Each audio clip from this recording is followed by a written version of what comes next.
ನಮಸ್ಕಾರ ವಿದ್ಯಾರ್ಥಿಗಳೇ, ನಾನು ನಿಮ್ಮ ಪಲ್ಲವಿ, ಕನ್ನಡ ಉಪನ್ಯಾಸಕಿ. ಇವತ್ತು ನಮ್ಮ ತೇಜ್ ಅಕಾಡೆಮಿ ಕಡೆಯಿಂದ ಯಾರಿಗೆಲ್ಲ ಕನ್ನಡ ಇನ್ನೂ ಬುಕ್ಸನ್ನು ಓಪನ್ ಮಾಡಿ ಯಾರೆಲ್ಲ ಇನ್ನೂ ಓದಿಲ್ವೋ ಅಥವಾ ಕನ್ನಡ ಅನ್ನುವಂತಹ ಭಯ ಯಾರಿಗೆಲ್ಲ ಇದೆಯೋ, ಕನ್ನಡವನ್ನು ಓದೋದಕ್ಕೆ ಕಷ್ಟಪಡ್ತಾ ಇರುವಂತಹ ಎಲ್ಲ ವಿದ್ಯಾರ್ಥಿಗಳಿಗೂ ಇವತ್ತಿನ ನಮ್ಮ ಈ ತರಗತಿ ನಿಮಗೆ ಸಹಾಯಕ ಆಗುತ್ತೆ. ಯಾರಿಗೆಲ್ಲ ಕನ್ನಡದ ಮೇಲೆ ಫೇಲ್ ಆಗ್ಬೋದು ಅನ್ನುವಂಥ ಭಯ ಇರುತ್ತೋ ಅಂಥವರೂ ಸಹ 40ರಿಂದ 45 ಅಂಕಗಳನ್ನು ನೀವು ಸುಲಭವಾಗಿ ನೀವು ಗಳಿಸ್ಬೋದು. ಹಾಗಾಗಿ ಈ ಒಂದು ವಿಡಿಯೋನ ಪೂರ್ಣವಾಗಿ ನೀವು ಪೂರ್ತಿಯಾಗಿ ನೋಡಬೇಕು. ಹಾಗೆ ಇದಾದಮೇಲೆ ಕೇವಲ 2ರಿಂದ 3 ಗಂಟೆ ನೀವು ಟೈಮನ್ನು ಕೊಟ್ಟು ನಮ್ಮ ಈ ಮೆಥಡನ್ನು ನೀವು ಫಾಲೋ ಮಾಡೋದಾದರೆ ಸುಲಭವಾಗಿ ನೀವು 40ರಿಂದ 45 ಅಂಕಗಳನ್ನು ಗಳಿಸ್ಬೋದು ವಿದ್ಯಾರ್ಥಿಗಳೇ. ಬನ್ನಿ, ಹೇಗೆಲ್ಲ ಯಾವ ಥರ ಇರುತ್ತೆ. ನನ್ನ ಕಳೆದ ತರಗತಿಯಲ್ಲಿ ನಿಮಗೆ ಸಂಪೂರ್ಣವಾಗಿ ಬ್ಲೂ ಪ್ರಿಂಟ್ ಮಾದರಿಯನ್ನು ತಿಳಿಸಿದ್ದೀನಿ. ಆ ಬ್ಲೂ ಪ್ರಿಂಟಲ್ಲಿ ಹೇಗೆಲ್ಲ ಓದಬೇಕು ಅನ್ನೋದನ್ನು ಸಹ ಹೇಳಿದ್ದೀನಿ. ಅದೇ ಮಾದರಿಯಲ್ಲಿ 40ರಿಂದ 45 ಅಂಕಗಳನ್ನು ಹೇಗೆಲ್ಲ ಗಳಿಸ್ಬೋದು ಅನ್ನೋದನ್ನು ತಿಳಿಸ್ಕೊಡ್ತಾ ಇದ್ದೀನಿ. ಮೊದಲಿಗೆ ನಾವು ಬ್ಲೂ ಪ್ರಿಂಟನ್ನು ಮಾದರಿಯ ಪ್ರಕಾರವೇ ನೋಡಿದಂತೆ, ಹಾಗೆ ನಮ್ಮ ಕ್ವಶನ್ ಪೇಪರ್ನ ನೋಡಿದಂತೆ ಏನೆಲ್ಲ ಇರುತ್ತೆ. ಮೊದಲು ನಮಗೆ ಫಸ್ಟು ಮೇನಲ್ಲಿ MCQ ಮಾದರಿಯಲ್ಲಿ ಇರುತ್ತೆ. ಈ MCQನಲ್ಲಿ 10 MCQ ಇರುತ್ತೆ. 10 ಕ್ವಶನ್ಗೆ 10 ಮಾರ್ಕ್ಸ್ ಇರುತ್ತೆ.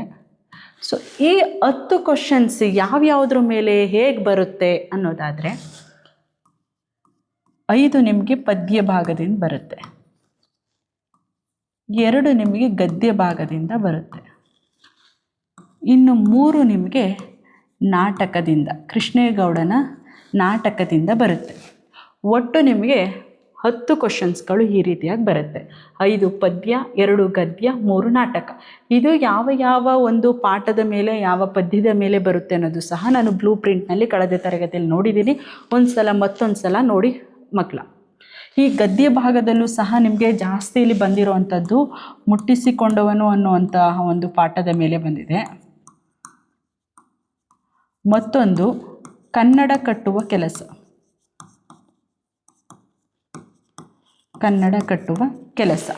ಈ 2 ಪಾಠದ ಮೇಲೆ ಹೆಚ್ಚಾಗಿ ಗದ್ಯ ಭಾಗ ಬಂದಿರೋದ್ರಿಂದ ಈ 2 ಪಾಠದಲ್ಲಿ ನೀವು MCQವನ್ನು ನೋಡಿಕೊಂಡ್ರೆ 2 ಅಂಕಗಳು ನಿಮಗೆ ಬರುತ್ತೆ. ಇನ್ನು ನಾಟಕದಲ್ಲಿ ನಿಮ್ಗಳಿಗೆ ಆಲ್ಮೋಸ್ಟ್ ಎಲ್ಲ ಒಂದು MCQಗಳನ್ನು ಕಾಲೇಜಿನ ಹಂತದಲ್ಲಿ ಮಾಡಿರ್ತಾರೆ ಮತ್ತು ನಿಮ್ಮದೇ ಆದಂಥ ಒಂದು ಗೈಡ್ಗಳಲ್ಲಿ ನೋಡಿರ್ತೀರ. ಅದು ಅಲ್ಲದೆ ಮಾಡೆಲ್ ಪೇಪರ್ಗಳನ್ನು ನೋಡಿಕೊಂಡ್ರು ಸಹ ನಿಮಗೆ ಇದು ಸಾಕು. ಇದರಲ್ಲಿ 10 ಮಾರ್ಕ್ಸ್ ಬಂತು. 10ಕ್ಕೆ 10 ನಿಮಗೆ ಕನ್ಫರ್ಮ್ ಬಂದೇ ಬರುತ್ತೆ ಈ ಒಂದು ಮೆಥಡ್ ಫಾಲೋ ಮಾಡೋದು. ಇನ್ನು 2ನೇ ಮೇನಲ್ಲಿ ನಿಮಗೆ ಬಿಟ್ಟ ಸ್ಥಳ ಅಂತ ಬರುತ್ತೆ. ಈ ಬಿಟ್ಟ ಸ್ಥಳ ನಿಮಗೆ 5 ಕ್ವಶನ್ಸ್ ಇರುತ್ತೆ, 5 ಅಂಕಗಳಿಗೆ 5 ಮಾರ್ಕ್ಸ್. ಈ ಒಂದು ಬಿಟ್ಟ ಸ್ಥಳ ನಿಮಗೆ ಯಾವುದ್ರ ಮೇಲೆ ಬರುತ್ತೆ ಅಂದರೆ ಕೇವಲ ಗದ್ಯ ಭಾಗದಿಂದ, ಕೇವಲ ಗದ್ಯ, ಕೇವಲ ಪಾಠದ ಭಾಗದಿಂದ ಮಾತ್ರ ನಿಮಗೆ ಈ ಬಿಟ್ಟ ಸ್ಥಳವನ್ನು ಕೊಟ್ಟಿರ್ತಾರೆ. ಇದರಲ್ಲಿ ಯಾವುದೇ ಪದ್ಯಗಳನ್ನು ಓದುವ ಅವಶ್ಯಕತೆ ಇಲ್ಲ, ಕೇವಲ ಪಾಠಗಳನ್ನಷ್ಟೇ ಮಾಡಿ. ಅದರಲ್ಲೂ ಯಾವ ಪಾಠಗಳನ್ನು ಓದಿದ್ರೆ ನಿಮಗೆ ಒಳ್ಳೆಯದು ಅಂದರೆ, ಮುಟ್ಟಿಸಿಕೊಂಡವನು ಓದಿ,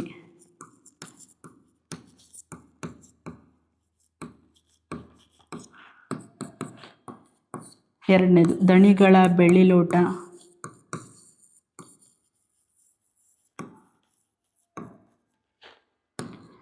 ಮೂರು ಆಯ್ಕೆ ಇದೆ ನಮ್ಮ ಕೈಯಲ್ಲಿ,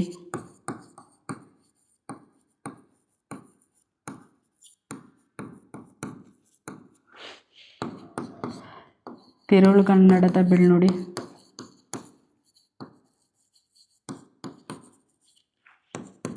ಬದುಕನ್ನು ಪ್ರೀತಿಸಿದ ಸಂತ,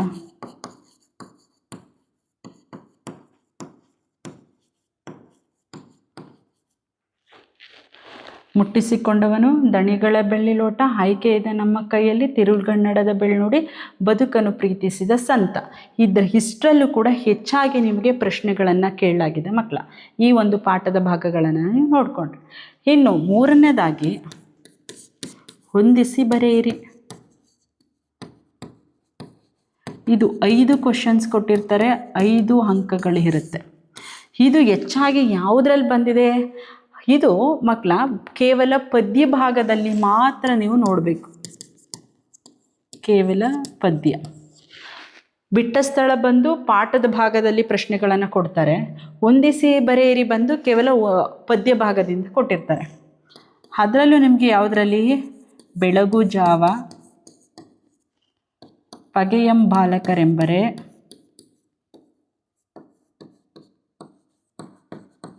ಜಾಲಿಯ ಮರ,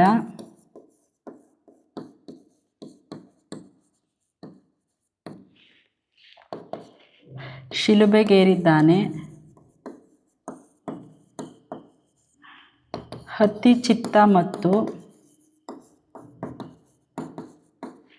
ಒಮ್ಮೆ ನಗುತ್ತೇನೆ. ಇದಿಷ್ಟು ಪದ್ಯಗಳನ್ನು ನೋಡಿಕೊಂಡ್ರೆ ಇದಿಷ್ಟೇ ಪದ್ಯದಲ್ಲಿ ನಿಮಗೆ ಹೊಂದಿಸಿ ಬರೆಯಿರಿಯನ್ನು ಕೊಟ್ಟಿರ್ತಾರೆ. ಇದಿಷ್ಟು ಪದ್ಯಗಳಲ್ಲಿ ನೀವು ಕವಿ ಪರಿಚಯಗಳನ್ನು ನೋಡ್ಕೋಬೇಕು ಮಕ್ಕಳ. ಇದರಲ್ಲಿ ಕವಿ ಪರಿಚಯಗಳನ್ನು ನೋಡಿಕೊಂಡಿದ್ದೆ ಆದರೆ ನಿಮ್ಗೆ 5ಕ್ಕೆ 5 ಅಂಕ. ಒಟ್ಟು ನಿಮಗೆ ಇಲ್ಲಿ 20 ಅಂಕಗಳು ಬಂತು. 20 ಅಂಕಗಳು ಬಂತು. ಇನ್ನು ಉಳಿದಂಗೆ ನಿಮಗೆ 4 ಅಂಕದ ಒಂದು ಪತ್ರಲೇಖನ ಬರುತ್ತೆ. ಒಂದು ಪತ್ರಲೇಖನ 4ಕ್ಕೆ 4 ಅಂಕವನ್ನು ಸುಲಭವಾಗಿ ತಗೋಬೋದು. ಇವರಿಂದ ಇವರಿಗೆ ಮಾನ್ಯರೇ ವಿಷಯ ಮತ್ತು ಈ ಮೇಲ್ಕಂಡ ವಿಷಯಕ್ಕೆ ಸಂಬಂಧಿಸಿದಂಥ ಒಂದು ಬಾಡಿ ಆಫ್ ದಿ ಲೆಟ್ರ್ ಮತ್ತು ಧನ್ಯವಾದಗಳೊಂದಿಗೆ ಇಂತಿ ನಿಮ್ಮ ವಿಶ್ವಾಸಿ ದಿನಾಂಕ ಸ್ಥಳ ಇಷ್ಟನ್ನು ಫಾಲೋ ಮಾಡಿದ್ರೆ ನಿಮಗೆ ಈಸಿಯಾಗಿ 4ಕ್ಕೆ 4 ಅಂಕಗಳು ಬಂತು. ಒಟ್ಟು ನಿಮ್ಗೆ ಇಲ್ಲಿ ಎಷ್ಟಾಯಿತು? 24 ಅಂಕಗಳು. ಇನ್ನು ಮಕ್ಕಳ ನಿಮಗೆ ಸಂದರ್ಭನ ಎಲ್ಲರೂ ಕೂಡ ತುಂಬ ಕಷ್ಟ ಅಂತ ಅಂದ್ಬಿಟ್ಟು ಓದೋದೇ ಇಲ್ಲ. ಓದೋದೇ ಬೇಡ. ಈಸಿಯಾಗಿ ನೀವು ಇದರಲ್ಲಿ 4 ಅಂಕಗಳನ್ನು ಗಳಿಸ್ಬೋದು. ಹೇಗೆ ಅಂದರೆ ಸಂದರ್ಭದಲ್ಲಿ ನಿಮಗೆ ಪದ್ಯ ಭಾಗದಿಂದ 2 ಅಟೆಂಡ್ ಮಾಡಬೇಕು ಅಂತ ಹೇಳಿರ್ತಾರೆ. 2 ಕ್ವಶನ್ಸ್ಗಳಿಗೆ ಅಟೆಂಡ್ ಮಾಡಬೇಕು. 3 ಕೊಟ್ಟಿರ್ತಾರೆ. ಈ 2 ಕೂಡ ನೀವು ಅಟ್ಲೀಸ್ಟ್ ಆಯ್ಕೆಗಳನ್ನು ಓದಿದ್ರೂ ಕೂಡ 1 ಅಂಕಗಳು ಬರುತ್ತೆ. 1+1 2 ಅಂಕಗಳು ಬರುತ್ತೆ. ಇದನ್ನು ಕೂಡ ನಾನು ಬ್ಲೂ ಪ್ರಿಂಟಲ್ಲಿ ಹೇಳಿದೆ. ಯಾವ ಒಂದು ಸಂದರ್ಭಗಳ ಯಾವ ಪಾಠ ಪದ್ಯ ಭಾಗಗಳನ್ನು ನೀವು ಓದ್ಕೊಂಡ್ರೆ ನಿಮಗೆ ಇದರಲ್ಲಿ ಸೂಕ್ತವಾದದ್ದು ಅಂತ ಅದನ್ನು ಒಮ್ಮೆ ಒಂದು ಸಲ ತಿರುಗಿಸಿ ನೀವು ಮಕ್ಕಳ ನೋಡಿ. ಅದರಲ್ಲಿ ಈಗಲೂ ಹೇಳ್ತೀನಿ. 1 ಇನ್ನೂ ಹುಟ್ಟದೇ ಇರಲಿ ನಾರಿಯರೆನ್ನವಲು. 2ನೇದು ಹಬ್ಬಲಿಯವರ ರಸಬಳ್ಳಿ.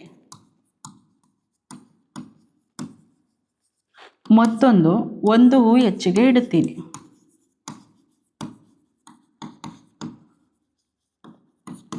ಈ 3 ಪದ್ಯಗಳಲ್ಲಿ ಖಚಿತವಾಗಿ 3 ಪದ್ಯಗಳನ್ನು ಕೂಡ ಒಂದೊಂದು ಪ್ರಶ್ನೆಗಳು ಬಂದಿರುತ್ತೆ.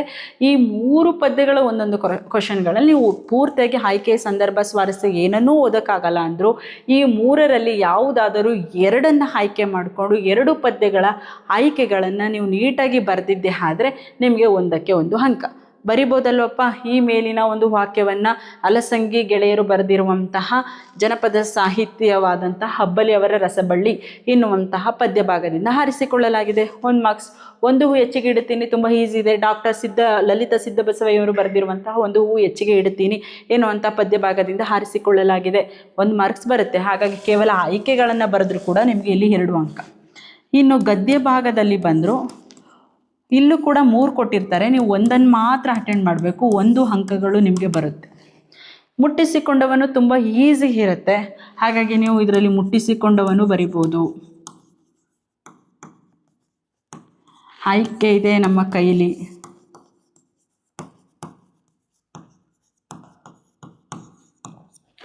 ತಿರುಳುಗನ್ನಡದ ಬೆಳ್ಳುಡಿ.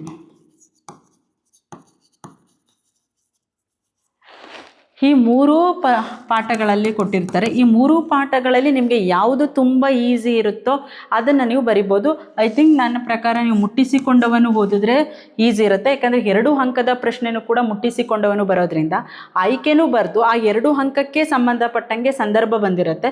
ಸೊ ಅದನ್ನೇ ನೀವು ಸ್ವಾರಸ್ಯಕ್ಕೆ ಸಂದರ್ಭಕ್ಕೆ ಹಾಕ್ತು ಕೂಡ ನಿಮಗೆ 2 ಅಂಕಗಳು ಸುಲಭವಾಗಿ ಬರುತ್ತೆ. ಹಾಗಾಗಿ ನೀವು ಮುಟ್ಟಿಸಿಕೊಂಡವನು ಅನ್ನೋದು ಬರೆದ್ರೆ ಸೂಕ್ತ. ಇದರಲ್ಲಿ ನಿಮಗೆ ಪಿ ಲಂಕೇಶ್ ಅವರು ಬರೆದಿರುವಂತಹ ಮುಟ್ಟಿಸಿಕೊಂಡವನು ಎಂಬಂತಹ ಪಾಠದಿಂದ ಆರಿಸಿಕೊಳ್ಳಲಾಗಿದೆ. ಈಸಿಗೆ 1 ಮಾರ್ಕ್ಸ್ ನಿಮಗೆ ಬರುತ್ತೆ. ಇದೊಂದು ಮಾಡ್ಬೋದು. ಇನ್ನು ನಾಟಕ. ಇದರಲ್ಲೂ ಅಷ್ಟೇ ನಿಮಗೆ 2 ಕೊಟ್ಟಿರ್ತಾರೆ, 1 ಬರೆಯೋದು, ನೀವು 1 ಮಾರ್ಕ್ಸ್ ನಿಮಗೆ ಖಚಿತವಾಗಿ ಬರುತ್ತೆ. ಏನಿಲ್ಲ, ಈ ಮೇಲಿನ ವಾಕ್ಯವನ್ನು KP ಪೂರ್ಣಚಂದ್ರ ತೇಜಸ್ವಿ ಅವರು ಬರೆದಿರುವಂತಹ ಕೃಷ್ಣೇಗೌಡನ ಆನೆ ಎಂಬ ದೀರ್ಘ ಗದ್ಯದಿಂದ ಈ ಒಂದು ವಾಕ್ಯವನ್ನು ಆರಿಸಿಕೊಳ್ಳಲಾಗಿದೆ. ನೀವು ಈ ಕ್ವಶನ್ಸಲ್ಲಿ ಏನೇ ಕೇಳಿದ್ರು ಕೂಡ ಇದರಲ್ಲಿ ಆಯ್ಕೆ ಇದನ್ನೇ ಬರೀತೀರಾ, ಬರೀಲೇಬೇಕು. ಹಾಗಾಗಿ ಇದಕ್ಕೊಂದು ಮಾರ್ಕ್ಸ್ ಖಚಿತವಾಗಿ ಬರುತ್ತೆ.